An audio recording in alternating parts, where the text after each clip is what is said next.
talking cars moves us. What moves you?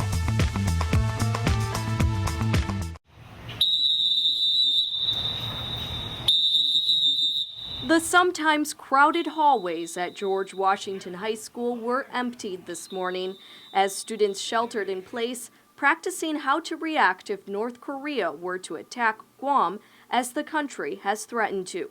Assistant Principal Joel Punzalan feels that the drill went smoothly, especially considering that the school has no intercom or bell system. And the bullhorns are somewhat unreliable because it's operated by batteries, and if they're not properly, maintained or whatever, you're changed out all the time, then you'll have a bullhorn that doesn't project as much as it should, and it's inconsistency. And one thing with the kids, they need consistency, and it seems like the whistle's been the only thing that we could actually have that will be consistent. But hats off to the teachers, the students, and the faculty for a job well done. Deputy Superintendent of Education Robert Millay says all DOE schools practice drills on a regular basis to make sure that they are ready for any type of disaster. And this week, that meant tweaking the drills to reflect a possible attack from North Korea. Could be a reverse evacuation where students may be on the playground and they have to go back into the classroom, and that's what our schools have been practicing to make sure that the students understand that they've got to get back inside the building.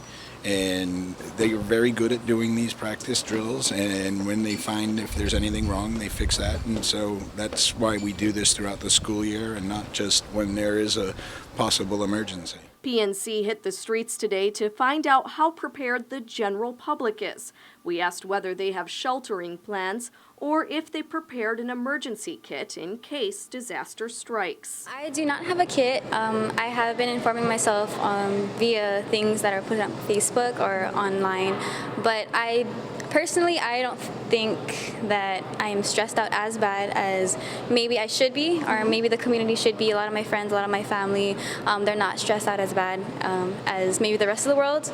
Actually, I don't have any plan in place.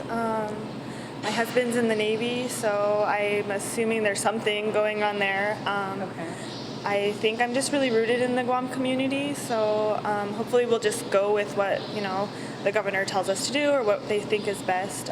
We have leadership for a reason, and I think our leadership is handling the situation as best they can. I feel that we're basically helpless.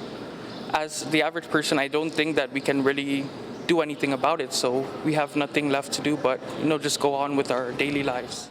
Some in the community also expressed doubts about whether a missile would be fired at Guam. I don't think they're going to be shooting. They know immediately. We've got forces in Okinawa, we've got forces in Japan, we've got forces in Guam. They'd be flattened in 24 hours. They know that. This is just a bluff for money. Still, the government and the Department of Education are taking the threats seriously. And Millay assures parents that if an attack were to happen while their children are at school, they'll be taken care of. I think we start with the structures themselves. The school buildings are safe, and we need to remember that the school buildings are safe. And so if we're doing a shelter in place, the children will be safe at the school sites. The schools have practiced the drills. They know what to do. The students are aware of what to do. And after today's drill, the student, staff, and administrators at George Washington High School are reassured that they too are prepared for an emergency. Betsy Brown, PNC News.